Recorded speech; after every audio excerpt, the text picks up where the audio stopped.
Baik, mari kita bersatu dalam doa, teman-teman. Kita mohon pertolongan Tuhan. Tuhan, benar Engkaulah yang telah menebus hidup kami dari dosa, kesia-siaan yang berujung kepada maut. Engkau memberikan kepada kami hidup yang baru, hidup yang kembali diperdamaikan dengan Tuhan Allah Pencipta kami. Itu sebabnya biarlah kami boleh terus menyadari betapa seriusnya dosa dan betapa ajaibnya kasih-Mu yang Engkau tunjukkan ketika Engkau mati bagi kami. Dan itulah yang menyatukan kami sebagai satu keluarga di dalam Kristus. Siang hari ini kami akan merenungkan firman-Mu, kami akan kembali disegarkan tentang mengapa kami menjadi satu keluarga. Itu sebabnya Roh Kudus berkenanlah Engkau boleh membuka hati dan pikiran kami, mengajari kami, dan menerangi kami atas firman-Mu supaya kami bisa mengerti, dan lebih daripada itu kami bisa menerimanya dan kami bisa mengalaminya. Berkati juga hamba-Mu dalam segala kelemahan, keterbatasan, keberdosaan. Kiranya Tuhan yang pakai sesuai dengan anugerah dan kasih karunia-Mu. Berkati kami semua, berkati seluruh jaringan kami, berkati seluruh perangkat yang kami gunakan. Kiranya Tuhan boleh pakai supaya firman-Mu boleh disampaikan dengan jelas, dengan lancar, dan kami menikmati anugerah Tuhan. Dalam nama Yesus, Sang Firman yang hidup, kami berdoa dan mohon. Amin.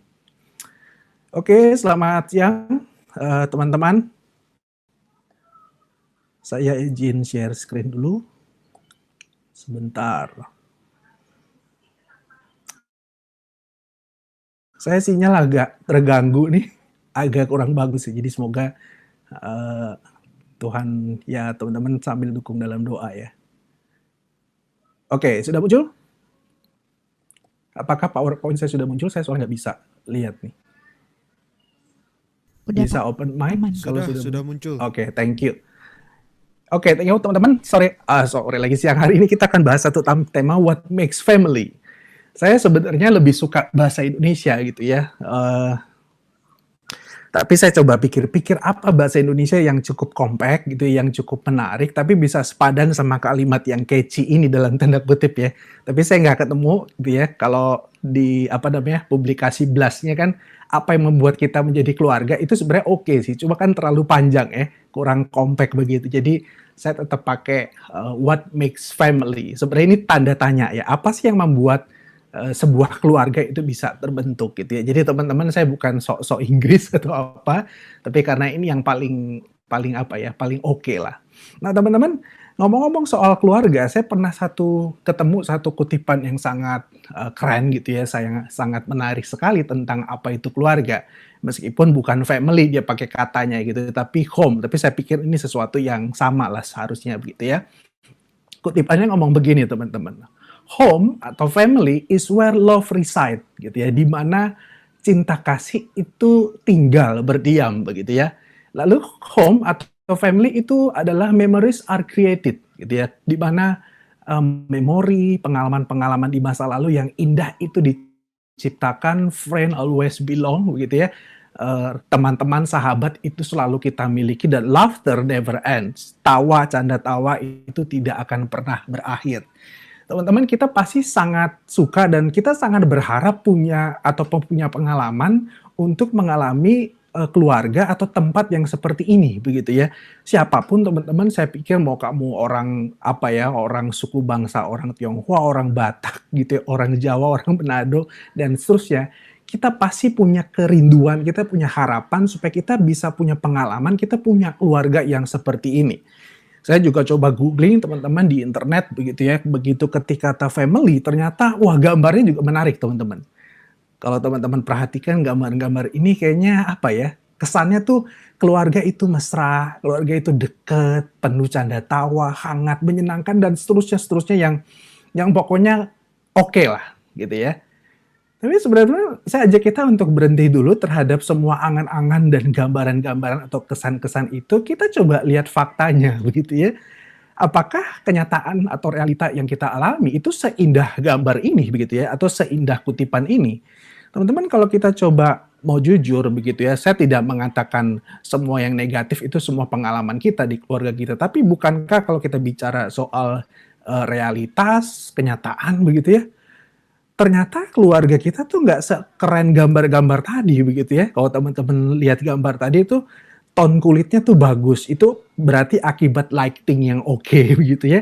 Lalu wardrobe mereka juga keren teman-teman. Lalu background-nya juga bagus gitu ya, dikemas secara artistik dan pokoknya keren banget sehingga kita seringkali punya bayangan keluarga tuh harusnya seperti itu.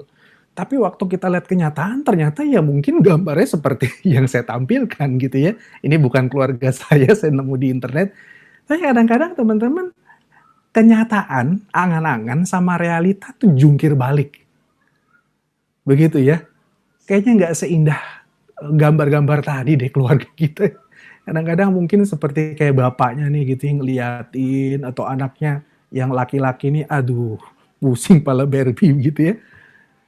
Teman-teman, kenyataan hidup ternyata kita ada di tengah keluarga, di tengah komunitas yang seperti ini. Saya tidak mengatakan Tuhan tidak kasih yang baik ya, pasti ada begitu ya. Tapi kalau kita mau jujur teman-teman, seringkali angan-angan gitu ya, mimpi harapan itu nggak selalu, kenyataan tuh nggak selalu sesuai dengan semua itu. Saya beberapa waktu lalu teman-teman pernah chat dengan seorang teman gitu ya, dia melayani di tempat seperti saya melayani sekarang gitu ya, cuma dia di kota yang lain gitu ya. Lalu dia cerita teman-teman dengan sangat emosional betapa dia kecewa sama komunitasnya gitu ya. Saya minta maaf sama teman saya coba screenshot percakapan kami teman-teman. Teman-teman kalau baca kalimat-kalimat dia tuh apa ya, getir banget ya. Keluarga kok kayak begitu gitu ya, justru yang dari dalam keluarganya tuh justru yang menghambat pelayanan dia begitu ya. Harusnya mereka keluarga, kok mereka jadi musuh begitu loh. Teman-teman kalau teman-teman baca, saya sedikit agak lama di sini nih, nggak lama banget sih ya, tapi maksudnya supaya teman-teman bisa baca percakapan saya. Tapi kenyataan hidup tuh seringkali begitu teman-teman. Jadi keluarga, komunitas, tempat di mana sebenarnya kita harus menikmati dukungan, kita mengalami diterima, kita disupport begitu ya. Kita bisa mengalami ya banyak hal-hal yang apa ya bisa tersimpan terekam di memori kita dan kita bisa bersyukur untuk semua itu. Tetapi justru yang terjadi sebaliknya teman-teman. Nah pertanyaannya teman-teman, kok bisa begitu begitu ya? Kenapa bisa begitu? Gitu ya. Tempat yang seharusnya secara alami menjadi keluarga, komunitas yang dekat, mendukung, justru menjadi keluarga yang malah kita rasa jauh, begitu ya. Kita juga agak males ngomong sama mereka, malah menghambat dan melukai kita. Nah teman-teman, kenapa bisa begitu? Dan yang kedua, what makes family sebenarnya, begitu ya. Apakah hanya sebatas kalau kita dilahirkan gitu ya sama orang tua yang sama itu lantas membuat kita jadi satu keluarga? Atau entah gara-gara kita satu gereja karena mungkin rumahnya dekat atau papa mama kita gereja di situ lalu kemudian itu secara otomatis membuat kita menjadi sebuah keluarga teman-teman apa gitu ya. Nah, saya ajak kita untuk membaca satu bagian firman Tuhan dari Efesus pasal 2 11 sampai 22. Saya akan bacakan bagi kita semua. LAI memberikan judul teman-teman dipersatukan di dalam Kristus. Demikian firman Tuhan. Karena itu ingatlah bahwa dahulu kamu sebagai orang-orang bukan Yahudi menurut daging yang disebut orang-orang tak bersunat oleh mereka yang menamakan dirinya sunat, yaitu sunat lahiriah yang dikerjakan oleh tangan manusia, bahwa waktu itu kamu tanpa Kristus tidak termasuk kewargaan Israel dan tidak mendapat bagian dalam ketentuan-ketentuan yang dijanjikan, tanpa pengharapan dan tanpa Allah di dalam dunia. Tetapi sekarang di dalam Kristus Yesus, kamu yang dahulu jauh sudah menjadi dekat oleh darah Kristus. Karena dialah damai sejahtera kita yang telah mempersatukan kedua pihak dan yang telah merubuhkan tembok pemisah yaitu perseteruan. Sebab dengan matinya sebagai manusia, ia telah membatalkan hukum Taurat dengan segala perintah dan ketentuannya untuk menciptakan keduanya menjadi satu manusia baru di dalam dirinya. Dan dengan itu mengadakan damai sejahtera dan untuk memperdamaikan keduanya di dalam satu tubuh dengan Allah oleh salib. Dengan melenyapkan perseteruan pada salib itu. Ia datang dan memberitakan damai sejahtera kepada kamu yang jauh dan damai sejahtera kepada mereka yang dekat. Karena oleh Dia kita kedua pihak dalam satu roh beroleh jalan masuk kepada Bapa. Demikianlah kamu bukan lagi orang asing dan pendatang, melainkan kawan sewarga dari orang-orang kudus dan anggota-anggota keluarga Allah yang dibangun di atas dasar para rasul dan para nabi dengan Kristus Yesus sebagai batu penjuru. Di dalam Dia, tubuh seluruh bangunan rapi tersusun menjadi bait Allah yang kudus di dalam Tuhan. Di dalam Dia kamu juga turut dibangunkan menjadi tempat kediaman Allah di dalam Roh. Demikian firman Tuhan. Nah, teman-teman, saya masuk ke pertanyaan pertama tadi. Kok bisa sih seperti itu gitu ya? Kenapa komunitas yang seharusnya menjadi keluarga, tempat di mana kita justru mendapatkan dukungan, justru yang terjadi sebaliknya? Nah, teman-teman, kenapa bisa begitu? Saya kira kita jangan lupa kita sedang hidup di tengah dunia yang sudah jatuh. Hidup di tengah dunia yang jatuh, teman-teman, itu membuat hadirnya penderitaan, begitu ya. Lalu kemudian permusuhan, lalu muncul kepedihan, muncul juga kesusahan, dan ujung-ujungnya apa, teman-teman? Semua hal dalam dunia ini menuju kepada kesia-siaan.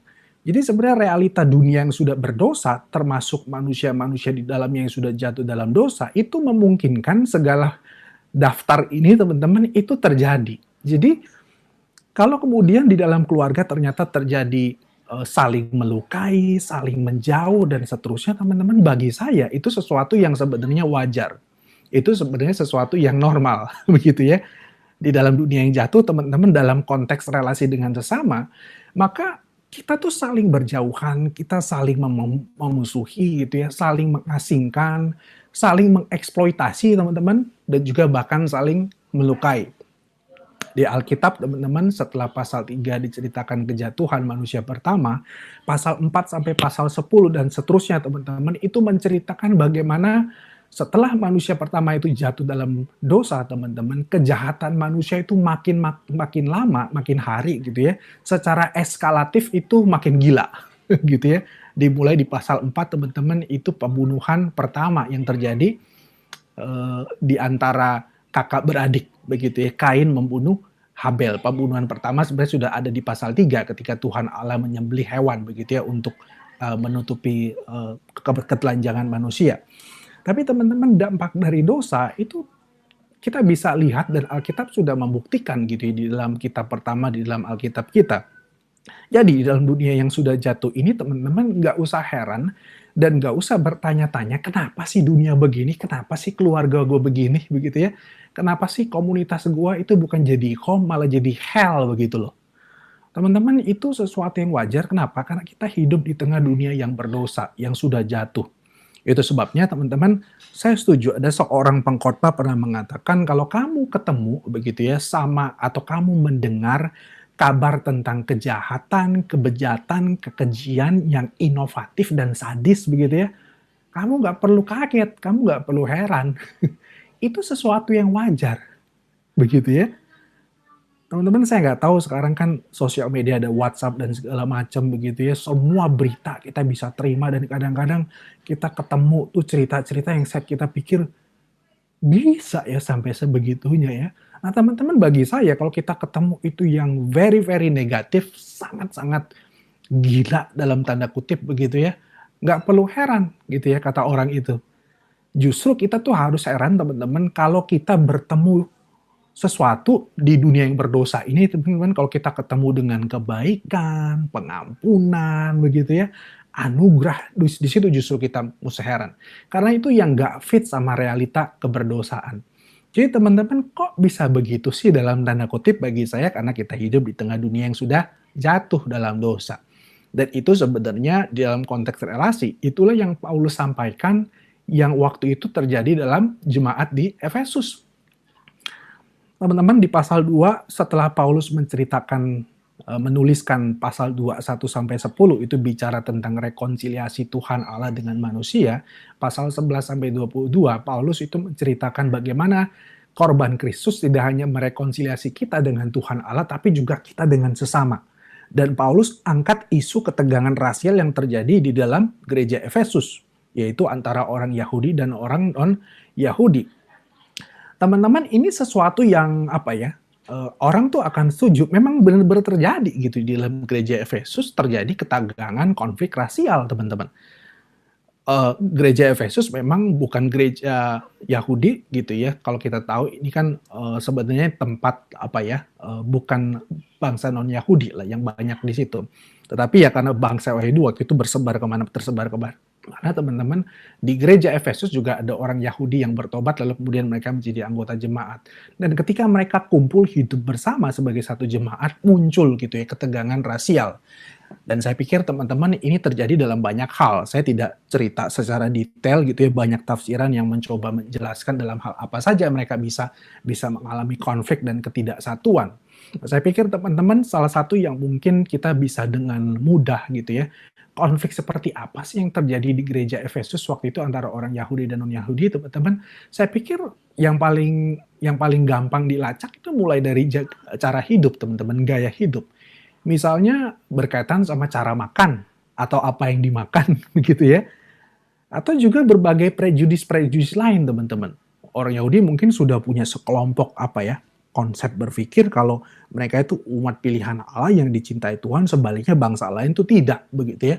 Dan saya pikir itu banyak sekali prejudis, stereotip yang ada di kepala mereka dan kemudian itu memunculkan konflik satu sama lain. Kalau kita pernah baca misalkan kitab Kisah Para Rasul, teman-teman, misalkan di pasal yang ke-10 itu cerita tentang Petrus dan Cornelius gitu ya. Ya singkat cerita akhirnya Tuhan tuh suruh Petrus untuk datang ke rumah Cornelius, makan bersama, lalu kemudian Petrus memberitakan Injil dan Cornelius percaya jadi orang Kristen, lalu kemudian dibaptis dan seterusnya. Yang menarik teman-teman, yang terjadi setelah itu apa? Kita tuh kalau dengar cerita, gue kemarin abis ke rumah si itu tuh, gue PI, dia percaya jadi Kristen. Kita mungkin kalau dengar gitu di gereja kita happy minta ampun ya. Wah, mantap, puji Tuhan. Tapi teman-teman kalau kita baca kisah waktu itu, menariknya Petrus malah disidang, teman-teman. Lu ngapain ke rumah orang non-Yahudi? Lu makan bareng semeja sama dia lagi. Teman-teman, dalam konteks Alkitab, saya pikir dalam konteks sekarang, makan satu hidangan, satu meja itu menandakan persekutuan yang erat. Begitu ya, biasanya kan kalau ya kadang-kadang kalau di gereja ada tamu begitu ya, biasanya selesai kebaktian diajak makan. Itu menunjukkan hospitality. Kita dekat gitu ya, kita mau bersekutu dengan kamu.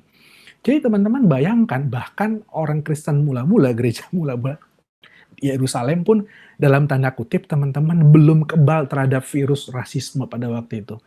Nah teman-teman, ya saya pikir ini mengingatkan kita lah bahwa rasisme itu sebenarnya bukan terjadi di abad 21 ini ya. Kemarin misalkan Black Lives Matter gitu ya, atau yang terbaru di Amerika misalkan masalah orang Asia dan seterusnya gitu ya. Saya pikir itu bukan terjadi di abad-abad ini dan juga bukan cuma terjadi di Amerika, di tempat kita, dan sedihnya lagi teman-teman, saya pikir di gereja juga pasti masih ada praktek-praktek hidup yang kalau kita nggak sadari teman-teman, ternyata kita sudah rasis. Itu sebabnya teman-teman, saya setuju dengan Rick Warren begitu ya. Dia pernah mengatakan kalimat begini teman-teman, rasisme itu sebenarnya bukan masalah skin, masalah kulit, tapi itu masalah sin. It is a sin problem, not only merely atau skin problem, teman-teman. Nah, teman-teman, kalau sin ini sudah jadi masalah sejak manusia ada, begitu ya, maka kita harus sadar sebenarnya rasisme dan seluruh kejahatan relasi antar sesama manusia itu sudah terjadi lama sekali, bukan cuma sekarang. Sekarang paling bentuk-bentuknya yang sedikit dimodifikasi dan segala macam begitu, teman-teman.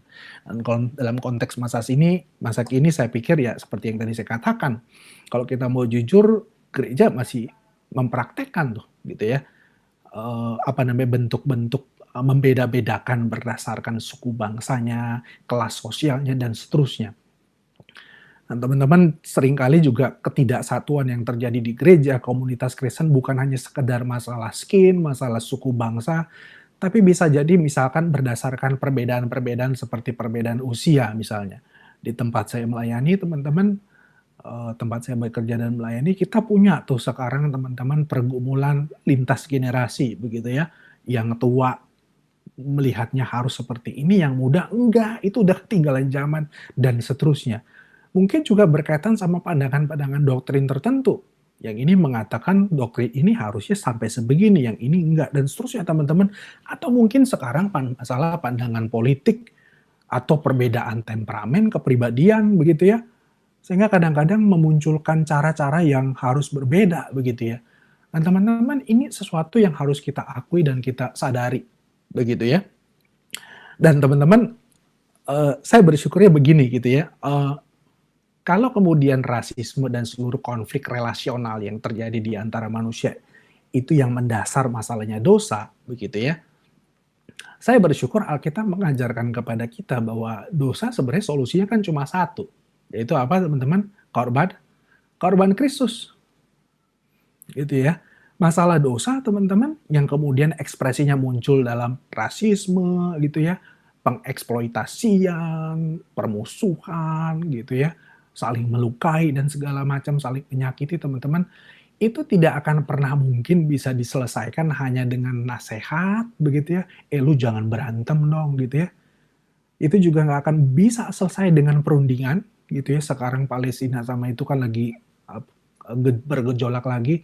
Saya pikir teman-teman, ya tahun 48 ada resolusi PBB ternyata tidak menyelesaikan masalah juga begitu ya. Dosa itu nggak bisa cuma diselesaikan dengan pemberian hukum, kebijakan, aturan. Atau dosa juga nggak akan pernah bisa diselesaikan dengan award dan punishment gitu ya. Atau dikasih insentif teman-teman, kalau kamu tidak melakukan ini, yang kita katakan pelanggaran atau kejahatan, kamu bisa dapat ini dan seterusnya. Tidak akan pernah teman-teman. Alkitab mengatakan satu-satunya solusi atas dosa adalah salib Kristus. Dan itu yang Paulus ungkapkan berulang-ulang di perikop yang tadi kita baca. Ketika Paulus mengatakan terjadi ketegangan rasial, konflik, saling berjauhan, saling bermusuhan, dan seterusnya, Paulus mengatakan ingat gitu ya, kamu tuh sekarang sudah mengalami korban Kristus. Beberapa frase yang muncul misalkan di dalam Kristus, teman-teman, oleh darah Kristus, dengan matinya, oleh salib, dan seterusnya. Paulus mau mengatakan ketegangan rasial yang terjadi di antara kamu, itu solusinya cuma satu, darah Yesus. Dan korban Kristus itu teman-teman, secara secara ajaib dan secara total dan radikal itu membuat sebuah perubahan.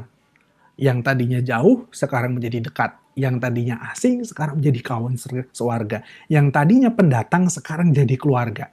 Teman-teman kalau perhatikan dua kontras ini maka menarik sekali begitu ya. Korban Kristus itu bisa membuat satu perubahan yang inner being begitu, yang dari dalam tetapi kemudian sampai kepada keluar. Yang tadinya berjauhan, tidak kenal dan segala macam, tapi waktu tahu kamu orang Kristen, kamu orang yang beriman kepada Kristus, entah kenapa ada sesuatu yang attachment gitu ya, kedekatan. Oh ternyata kita sama-sama orang yang ditebus dan seterusnya. Kamu yang tadinya asing, kamu yang tadinya pendatang, kita sekarang jadi kawan sewarga, kita menjadi family. Teman-teman saya nggak tahu gitu ya, ini kan ayatnya cukup pendek ya, cukup pendek begitu ya. Lalu mungkin kita kadang-kadang berpikir, ini mah khayalan begitu ya. Ini terlalu simplifikasi. Masa gara-gara karya Kristus yang mati, yang tadinya jauh sekarang jadi dekat, gitu ya. Yang tadinya asing sekarang jadi satu keluarga. Teman-teman, saya nggak tahu, tapi ya minimal Alkitab memberikan banyak cerita teman-teman tentang bagaimana darah Kristus itu mempersatukan banyak orang dari berbeda latar belakang dan seterusnya. Kemudian mereka menjadi satu keluarga di dalam Kristus. Tapi saya mau cerita satu pengalaman yang saya pernah dengar sendiri dari senior saya di kantor saya gitu, tempat saya bekerja teman-teman. Ini cerita tentang Kak Evelyn dan Bang Sagala. Bang Zuandi kenal ya Bang Sagala ya, saya nggak tahu kenal sama Kak Evelyn apa enggak, tapi Kak Evelyn ini senior saya juga di kantor begitu ya. Dia teman-teman Kak Evelyn ini seorang Tionghoa Tulen begitu ya, yang ya mungkin darahnya pure blood orang Tionghoa begitu ya. Dan sejak kecil teman-teman di sekolah begitu ya sampai SMA teman-teman dia banyak punya pengalaman dibully, dianggap, sorry to say ya, Cina lu begitu ya. Kadang-kadang dibedain sama gurunya, sama sekolahnya dan seterusnya. Sampai akhirnya teman-teman dia berketetapan hati mau kuliah di kampus yang udah jelas di situ pasti orang Tionghoa semua lah. Gitu. Ada singkat cerita dia masuk di kampus Untar teman-teman. Bukan universitas terlantar ya, tapi Universitas Tarumanegara yang mahal itu, dan ya kita tahu memang di situ banyak orang-orang Tionghoa seperti itu ya. Dia berpikir teman-teman kuliah di kampus yang mostly atau mayoritas orang Tionghoa begitu ya, Dia mungkin bisa punya banyak teman, nggak dibully, begitu ya, bisa punya kedekatan sama teman-teman kuliahnya. Tapi ternyata teman-teman tidak, gitu ya. Jadi kuliah di kampus yang mostly orang Tionghoa, ternyata dia nggak punya teman juga, nggak punya keluarga juga di situ ternyata. Dan singkat cerita, dia cerita waktu itu teman-teman, dia ikutlah persekutuan mahasiswa di Untar, gitu ya. Eh, Lalu kemudian entah gimana itu jadi tempat di mana dia bertobat. Dia dengar Injil begitu ya, dia kemudian bertobat, masuklah ke komunitas persekutuan di sana. Ya singkat cerita karena dekat juga sama lembaga pelayanan tempat saya melayani gitu ya. Dia suka lah ikut pelayanan di perkantas lah ya. Saya dari tadi sembunyi-sembunyiin saya pelayanan di mana. Dia masuk ke komunitas perkantas dan teman-teman kalau teman-teman nggak terlalu kenal perkantas begitu ya, di perkantas itu konon pernah ada bercandaan begini teman-teman, orang-orang yang aktif dan ada di perkantas itu cuma berasal dari dua suku gitu ya. Yang pertama adalah suku Batak, yang kedua adalah non-Batak gitu ya. Jadi karena sangat banyaknya orang Batak, sampai-sampai Batak dan non-Batak yang ada di persekutuan mahasiswa di perkantas begitu ya. Ya udah teman-teman kalau karena masuk di perkantas, kenalah sama Bang Mangapul Sagala. Saya juga nggak tahu kalian teman-teman di sini ada yang kenal apa enggak, tapi kan dia orangnya, sorry tuh saya ini bukan body shaming ya teman-teman, hitam teman-teman, mukanya tuh agak serem, Batak banget gitu ya. Bahkan kalau ngomong teman-teman suaranya tinggi keras gitu. Jadi kalian bayangin lah orang orang Batak yang ekstrim dalam tanda kutip ya. Teman-teman ketemulah si Kak Evelyn yang dan dia juga dulu cerita begitu ya, salah satu suku yang dia takut gitu ya untuk deket tuh sebenarnya orang Batak teman-teman. Tapi masuk perkantas ketemu orang-orang seperti itu, ketemu Bang Sagala. Tapi teman-teman waktu itu dia pernah sharing, saya dengar ceritanya ajaib banget teman-teman. Jadi pengalaman masa kecil, trauma sama orang-orang yang non-Tionghoa gitu ya, bahkan punya, ya mungkin saya nggak tahu dia punya story-story yang nggak enak sama orang Batak, sampai-sampai dia tuh berpikir seumur hidup gue nggak pernah mau deket sama orang-orang seperti itu. Tapi ternyata ketika dia alami kasih Tuhan, dia bertobat teman-teman, dia terima Tuhan Yesus, masuk dalam komunitas yang banyak mostly orang Batak, tapi kalau bisa sebegitu deketnya gitu ya, dia juga terheran-heran teman-teman. Sampai-sampai saking dia deketnya sama Bang Sagala teman-teman, Bang Sagala kasih dia marga. Evelyn sekarang berubah ya, kamu jadi orang Batak, buru Batak gitu ya. Evelyn Perdana, Boru Sagala begitu ya. Nah teman-teman itu real. Jadi seseorang yang pernah ngalamin ketegangan rasial begitu ya, ada isu tentang ras begitu ya, tapi ketika mengalami kasih karunia oleh Kristus yang sudah mati dan bangkit itu, dia ngalamin tuh perubahan hidup yang radikal, yang total, yang ajaib itu teman-teman. Sampai sekarang justru jadi mesra dan dekat banget sampai dianggap anak sama suku bangsa yang dulu dia berpikir nggak mungkin bisa deket. Jadi teman-teman, itulah ajaibnya kasih Kristus, Yesus yang sudah mati itu. Jadi teman-teman, what makes family? Apa yang membuat kita bisa ngalamin tuh gambaran-gambaran indah tentang apa itu keluarga, teman-teman? Bagi saya cuma satu, ngalamin karya Kristus. Cuma karya Kristus, teman-teman. Ketika seseorang hatinya diubah oleh kuasa Injil, maka Tuhan memberikan kesanggupan untuk bisa dekat, mengasihi, bahkan sampai sacrifice teman-teman kepada orang-orang lain yang bahkan dia berpikir gak mungkin gue bisa dekat sama dia.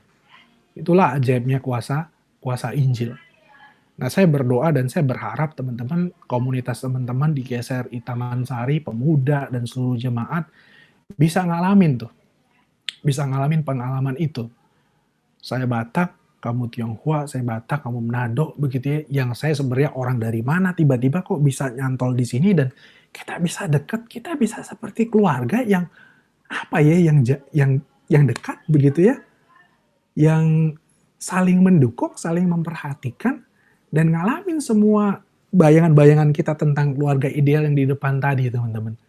Nah, saya percaya juga ketika kita mempraktekkan gaya atau cara hidup seperti itu, teman-teman, itu akan jadi satu pesan yang sangat kuat kepada dunia, bahkan bisa attract orang untuk kemudian apa ya? Mereka kemudian jadi bertanya-tanya, mereka kemudian jadi pengen mengidentifikasi dirinya untuk masuk di dalam komunitas yang seperti itu yang mereka lihat. Nah, saya akan tutup teman-teman dengan satu kisah, ini kisah nyata dari seorang hamba Tuhan bernama Tony Campolo begitu ya. Dia pernah mengalami sebuah pengalaman yang menarik dan kemudian dia pernah ceritakan ini di khotbahnya. Saya waktu itu baca di apa namanya? Catatan khotbahnya di internet banyak begitu ya. Dia kasih judul Agnes First Birthday Party. Jadi pesta ulang tahun Agnes yang pertama. Siapa sih Agnes? Nanti saya akan ceritakan. Nah teman-teman, satu kali si Tony Campolo ini diundang satu pelayanan di satu tempat begitu ya, dan malam ketika besoknya dia akan pelayanan, teman-teman, dia tinggal di satu hotel, lalu kemudian sekitar jam 2 pagi gitu ya, kelaparan, dia pengen ngopi-ngopi, dia carilah kedai kopi di dekat hotel itu. Nah ternyata teman-teman, waktu dia datang ke kedai kopi itu, dia pesan kopi gitu ya, dia pesan ya donat-donat atau apalah gitu ya.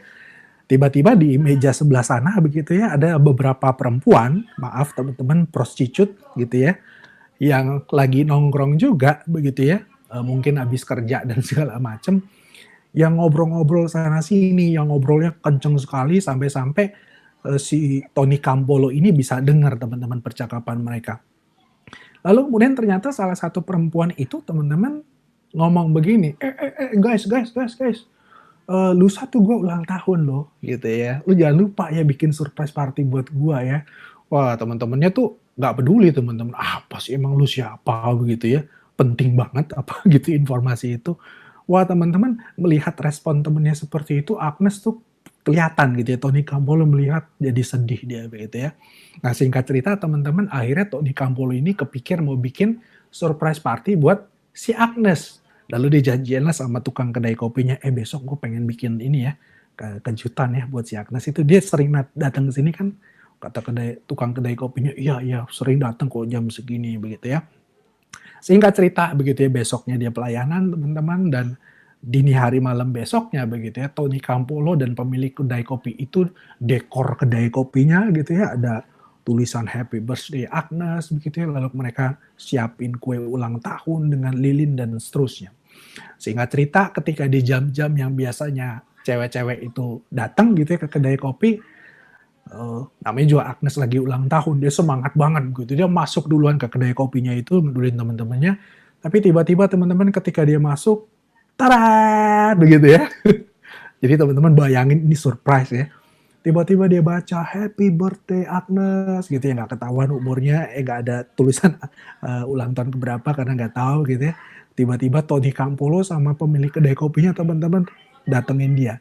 Happy Birthday Agnes gitu ya, dikasihlah kue ulang tahun, ada lilinnya teman-teman.